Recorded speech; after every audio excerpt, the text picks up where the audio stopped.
itong question na paano ka inaakay ni Lord sa landas ng pag-ibig at pag-asa. Ito ay inspired ng ating kwentong gabay at ng gospel rin, brother. Sobrang na-depress ako that time, and doon ko na-discover ang the peace. And doon ko naramdaman yung pagmamahal ni Lord na hindi pa pala tapos ang kwento. Araw-araw na pagdinilay, salita ng Diyos at patnubay, pananampalataya at biyaya. Pananampalataya at biyaya.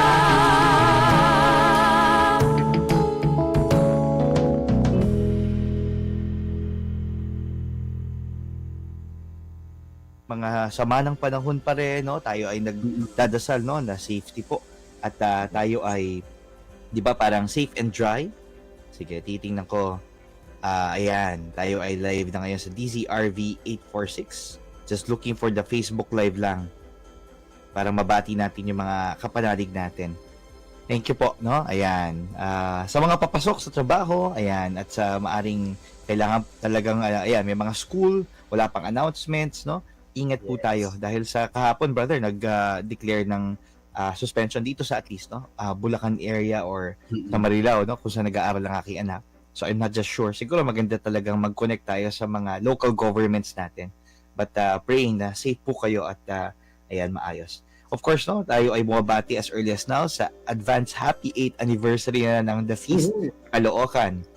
Brother Randall at ang kanyang team ay bumabati tayo sa kanila. No? Ang kanilang theme ay faithful, no? Faith may 8. Faithful. Yeah. Thank you po. Thank you sa mga pagbati. Sige, just keep your comments coming. Siguro sa atin, brother, no, itong question na paano ka inaakay ni Lord sa landas ng pag-ibig at pag-asa. Ito ay inspired ng ating kwentong gabay at ng gospel rin, brother. So siguro, as early as now, no, para sila rin ma-encourage to join us in the conversation. Magsimula na tayo, Brother Mark. Ayan, siguro ang may share ko dito nung paano ako inakay ni Lord papunta sa peace. Lahat ay alam na nakapasok po ako sa networking. And hindi ko naman sinisira ng networking. Meron naman mga legit na networking company diyan. Pero na yung nasalihan ko is medyo masama yung grupo. Kasi medyo scam ako. And mali rin yung mga naituro siguro sa akin, kaya maling pagmamahal at maling pag-asa yung nagawa ko. Ang nangyari sa akin noon yan, na-scam ako, nasunog yung term namin kapag sa mga investment mo. Pero dahil doon, yan, sobrang na-depress ako that time, and doon ko na-discover ang the peace. And doon ko naramdaman yung pagmamahal ni Lord na hindi pa pala tapos ang kwento. Siguro hindi ako nagtagumpay doon, kailangan ko lang pagdaanan na mabroken ako, mabreak yung mga unhealthy habits na yon para mailid ako ni Lord dito sa The Feast. And while attending The Feast, may mga nakilala ako mga tao, mga matatanda, mga bata, all ages, all walks of life na hinangaan ko, and ang laki ng impluwensya na binigay sa akin na sila'y naglilingkod ng walang kapalit, nagmamahal ng walang kapalit, at nagbibigay ng pag-asa na yung mga problema natin ay pagsubok lamang na ibinigay sa atin ni Lord para patibayin tayo at para meron tayong maabot na mas maganda. Ayun, yun siguro ang pag-akay sa akin ni Lord tungo sa landas na pag-ibig at pag-asa. How about you, Brother JC? Ganda, brother. Thank you. I just wanted to share na talagang, of course, no, human as we are, we will really fail. But our Lord will never fail us. No? Kaya tama naman yung sinabi mo, na we learn from itong experience na to, na maaring sa organizations, ayan, business opportunities, talagang pag pinag-usapan yung mga ganyang mga bagay, talagang dapat mas we exercise our due diligence, no? Lalong-lalo na, of course, in the context of people that we meet and we trust, no? Ako naman, pagdating dito sa paano ako inakay ni Lord, medyo kakaiba kasi, ayan, we're celebrating the gift of community and the Light of Jesus family nitong September first week. No, September 9, I believe, no, nag-celebrate tayo ng 44 years, no, as a Light of Jesus family, as a Catholic charismatic group. At sa 44 years na yan, we look back with gratitude. Nagsimula lang ang Light of Jesus Family sa isang garahe sa Yes. Quezon City ng pamilya ni Brother Bo, tsaka ibang mga pamilya. I think less than 20 people. Pero fast forward right now, we are all around the Philippines and all around the globe.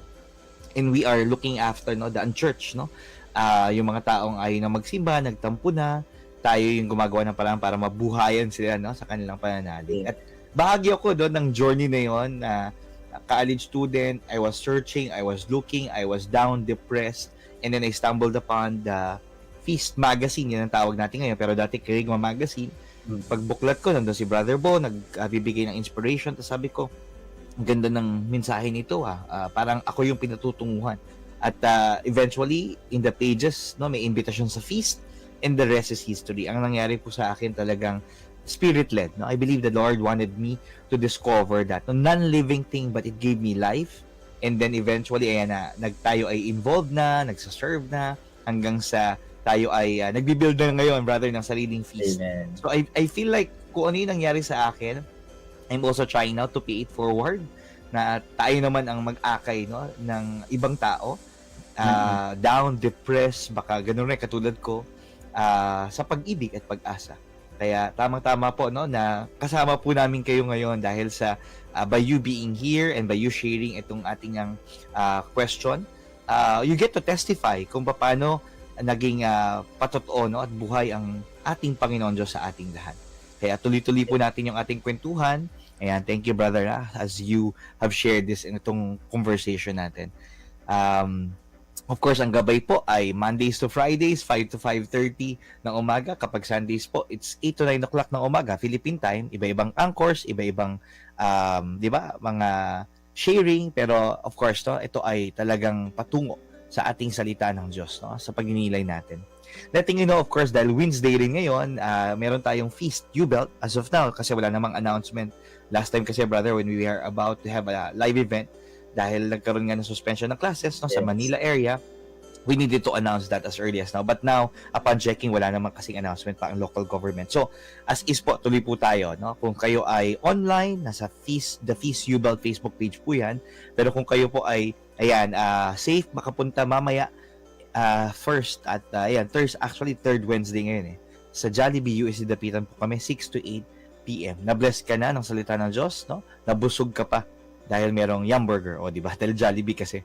So anyways, ang ating series kasi ay Come and See, a Bible study on the Gospel of John, at very powerful talaga itong series na ito, brother. Malalim, pero maganda kasi tayo ay makikilala natin ang Panginoon Diyos sa lens at pananaw ni John, the evangelist. So letting you know po na mamaya po yan. At of course, we are launching our Peace Conference. Tickets na, available na po yan. Go and get your tickets. Share it with others. feastconference.com. Letting you know sa November 22 to 24 na po yan sa SMX, Manila. Of course, it will be followed later on by Visayas, North Luzon, and Mindanao. So, excited na ang lahat for that. Manalangin po tayo in the name of the Father, the Son, the Holy Spirit. Amen. Let's bring before God ang ating mga panalangin at prayer petitions. Sa araw na ito, tinatanggap ko ang lahat ng pag-ibig ng Diyos para sa akin. Sa araw na ito, ako ay nagbubukas sa hindi masukat, walang hanggan at nag-uumapaw na kasaganaan ng Diyos sa buong sanlilikha. Sa araw na ito, ako ay nagbubukas sa biyaya, kagalingan at himala ng Diyos. Sa araw na ito, ako ay nagbubukas sa salita ng Diyos upang ako ay maging kahalintulad ni Jesus araw-araw. Sa araw na ito, aking itiyatanghal na ako ay mahal ng Diyos. Ako ay lingkod ng Diyos. Ako ay makapangyarihang kampiyon ng Diyos. At dahil ako ay pinagpapala ko ang mundo sa ngalan ni Jesus. Amen. Tayo po ngayon ay dadako sa ating kwentong gabay. And Brother Mark, take it away. Ayan, ang pamagat ng ating kwentong gabay ay pagmamahal na hindi sumusuko, na ibinahagi ni Sister Karen Rensenya, at ito ay inspired mula sa unang liham para sa mga taga-Korinto, chapter 15, verses 7. Sabi doon ni San Pablo, ang pag-ibig ay matiisin, mapagtiwala, puno ng pag-asa at nagtyatsyaga hanggang wakas. Kwento ni Sis Karen sa ating gabay, hindi perpekto ang pagmamahal ko. Kahit mahal ko ang isang bagay o tao, hindi ibig sabihin na hindi ko sila susukuan. Maraming beses na akong may sinukuang tao. Minsan, sinukuan ko na rin ang aking mga pangarap. Sa ganoong paraan, hindi ako masyadong masasaktan. Ngunit mayroon akong isang mapagmahal na Diyos na kailanman hindi ako sinukuan. Kahit pa ilang beses ko nang sinukuan ang mga tao at ang aking mga pangarap. Hinahawakan niya ang mga ito hanggang handa na akong kunin sila ulit. Isang biyaya na hindi niya ako binibitiwan. Tuwing nararamdaman kong nahuhulog o nalulunod ako, sinasagip niya ako sa kabila ng aking pag-aalinlangan, hiya at kasalanan. Tandaan mo na ang Diyos ay pag-ibig. Hindi ka niya susukuan.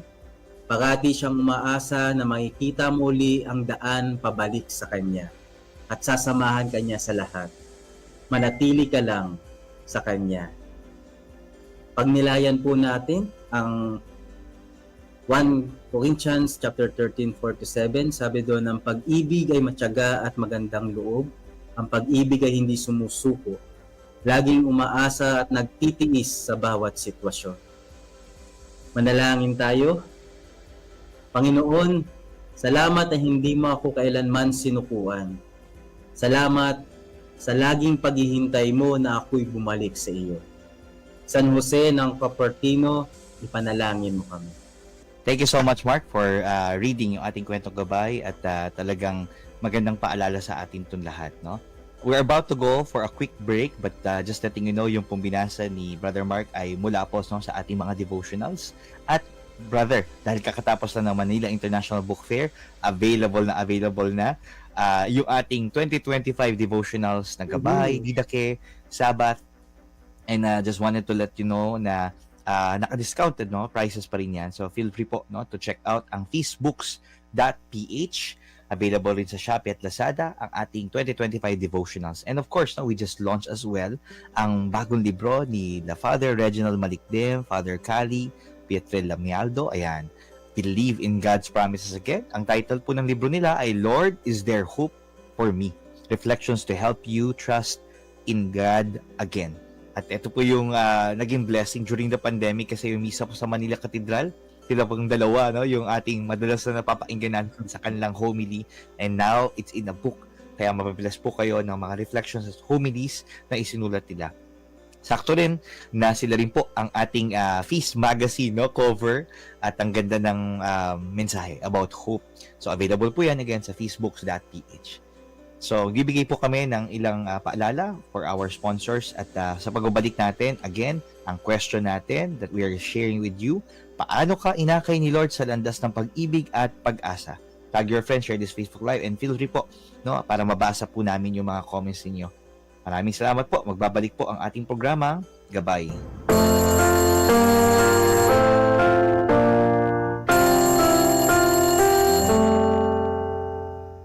Ating kakatapos lang na series na Under One Roof that we were able to speak about our biological families and also our spiritual family. But yes, kanina binabanggit ko na nagsimula na po tayo ng series na Come and See.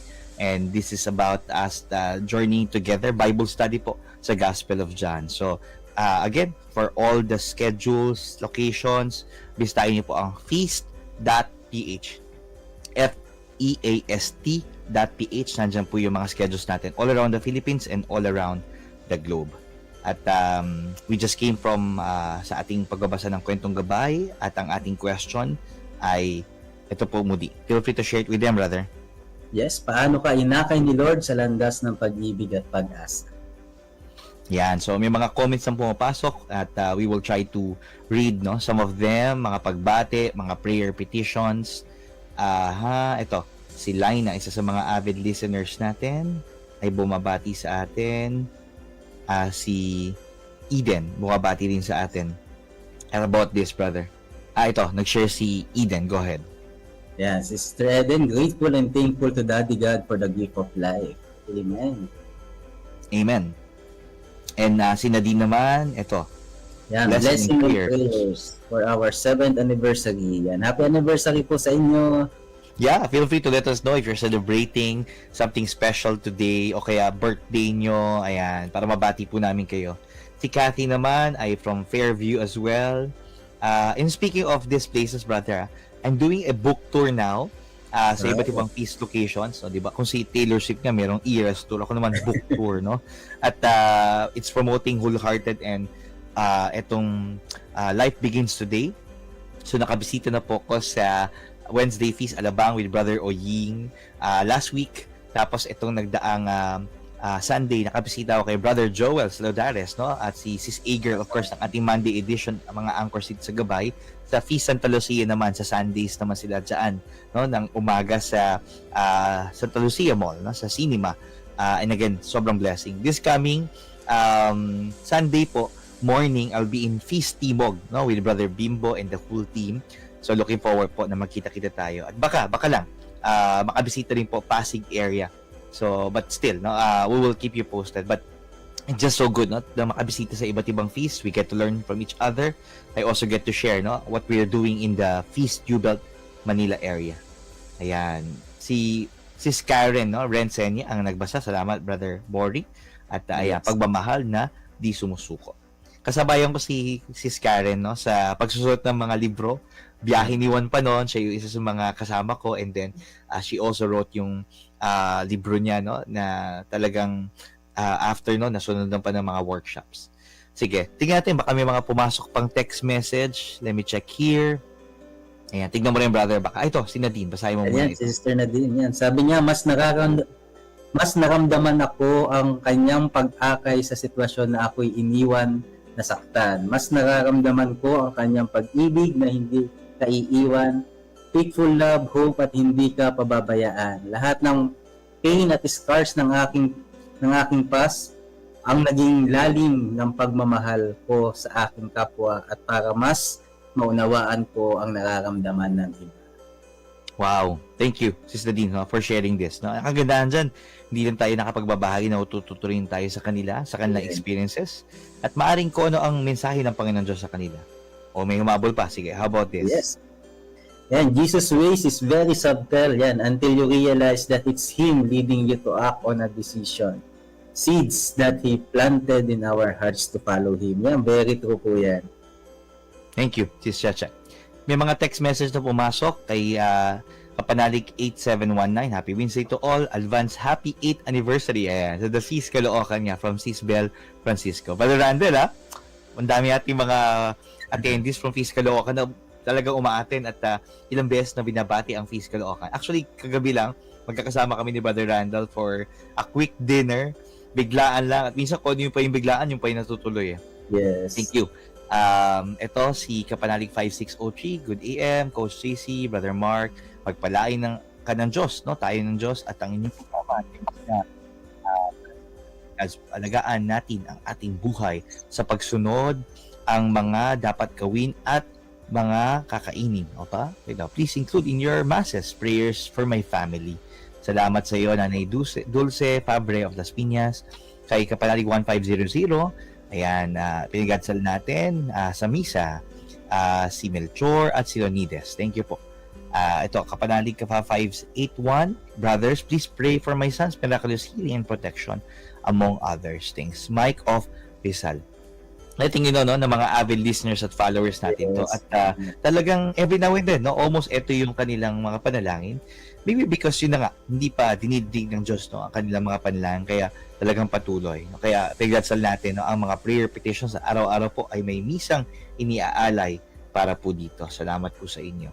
Let me now check as well, brother. Ito, may pumasok na comment. Si Che from Bacoor, Cavite. Thank you po. Ayan, how about this? Kay Cathy. Yan, si Sister Cathy naman sabi niya, I sought for the peace on my own when I came across a material about it. I went to the Bureau of Soils. It mattered that people from the light of Jesus as very welcoming. I mattered to them and to God way back 2012. Yan, same feeling po tayo. Tama, no? Every Quezon City to. Nakabisita pa ako dyan. Nakapunta pa. Ayan, si Rax. Ito, may shinare din siya. Yan, sabi niya dito, God always sent people to shower me word of encouragement and my continuous love for Mama Mary, which strengthened my faith stronger. Strengthen, tama. Thank you. Rax for sharing this as well. Lahat tayo may kwento kung paano tayo naakay at mas lalo pang napalapit sa Diyos. Dito sa Gabay, sa Radio Veritas, napakaraming kwentong ganyan, kaya we celebrate that. Sige nga, tingnan ko dito sa DCRV 846, baka may mga kapanalig tayo na we want to do some shoutouts kay Maria Cristina. Salamat sa panibagong araw. Thank you. Si Cloti as well. Ayan, sabi niya, every gising is a blessing from San Isidro Labrador Parish, Pinyahan, Quezon City. And si Christina, si Hilario, si Renen. Sige po, thank you po sa mga comments niyo ha. Just keep it coming. May text message pa na pumasok kay Kapanalig 8568. Touching someone's life is a privilege. Touching someone's heart is a blessing. Touching someone's soul is a triumph. And touching someone's spirit is a miracle. Every gising is a blessing. Salamat sa iyo, Kapanalig Offie of Bukawi. Ang ganda nun ha? So, ayan, yan ang kagandahan po. We enrich yung ating conversation dahil sa mga sharing ninyo. At thank you po for joining us at tagging your friends sharing this Facebook Live. Salamat sa mga nagpapadala ng likes, ng mga heart reacts kay Elaine, kay Jimmy, kay Connie, kay Ryan, kay JM, kay Faith Hope. O di ba, ang ganda ng pangalan niya. Cool na lang. Love yung apelido. Love you. Si Mau De Vera, si Peach, si Arlene, si Jonaline, si Crystal. Ayan, salamat sa inyo. Dito sabi ni Dang, si Delara, pasama po sa panalangin na makahanap na po ng trabaho at permanente. Kung si Eman Verhil Delara, maraming salamat po. Pagkapala po sa ating lahat. Ako, salamat sa iyo. Yes. Thank you po sa mga comments niyo at maraming salamat for being part of this ministry as we continue yung journey natin together. And of course, nai-enrich rin tayo hindi lang ng gabay, pero brother, that also includes ito nga, yung ating series na sa feast. 10 weeks po ito, heads up lang ha. At yes, malalim kasi si John ay theological and knowing that he is actually building it upon the other gospels na historical, may genealogy, pero dito talagang he's stepping back and trying to understand it reflectively, no, on how he has experienced the Lord. Kaya samahan niyo po kami, no. Of course, tayong yung mga servant natin, kami mga preachers, builders, we're trying to make our ways na kahit sobrang taas, paano natin mas maintindihan at relevant sa atin, no. Kaya sa shout out rin, no, sa Bible Nerds, no, and Brother Bo Sanchez for merong podcast kasi brother, the Bible Nerds. Sila talaga yung nagpe-prepare ng mga talk, and we're also trying to study it with them para mas mai-deliver natin sa feast. And of course, no, we encourage everyone to download the Feast app, available sa Google Play at App Store.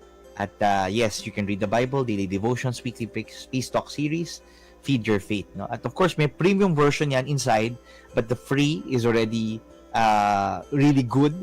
But if you want more, may premium yan. And if you can upgrade, yes, no, inside the app, you can do that. Maraming salamat po for being part of our Biyaya sa Radyo, partnering with us, supporting our mercy ministries from womb to tomb.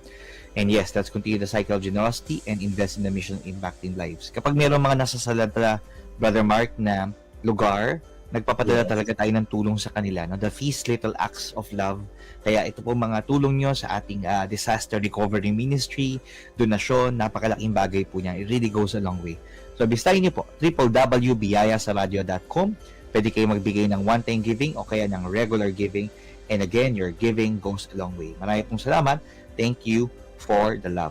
Again, bisitahin niyo po www.biyayasaradio.com. I think that's about it, no? Just before we wrap up, tingnan natin. Mukhang wala naman ang pumasok ng mga comments. I think that's about it. Brother Mark, we can actually pray. Okay lang ba if you can lead us into prayer? A short prayer. Go ahead. Okay, let's remember that we're in the presence of the Lord, in the Father, the Son, the Holy Spirit. Amen. Lord, maraming salamat po at ginamit niyo po kaming instrumento upang maibahagi at makapaggabay sa mga taong nakikinig. Lord, keep us safe during this weather, and keep us healthy always so that we can serve more people, especially our loved ones, our family, and our extended family outside our home. And Lord God, always be with us. Use us for your glory. We pray this in the name of the Father, of the Son, of the Holy Spirit. Amen. Amen. Thank you, Brother Mark, for serving with me. God bless you and your family, and most especially the work of your hand. At salamat din po sa inyo lahat for joining us muli. This is Coach Jay Zabian with Brother Mark na nagsasabing sa Jesus ang ating gabay habang buhay sumainyo ang katotohanan. God bless everyone. A blessed Wednesday. Stay safe and dry everyone. At iiwan natin sila, bro, ng ating Kapag araw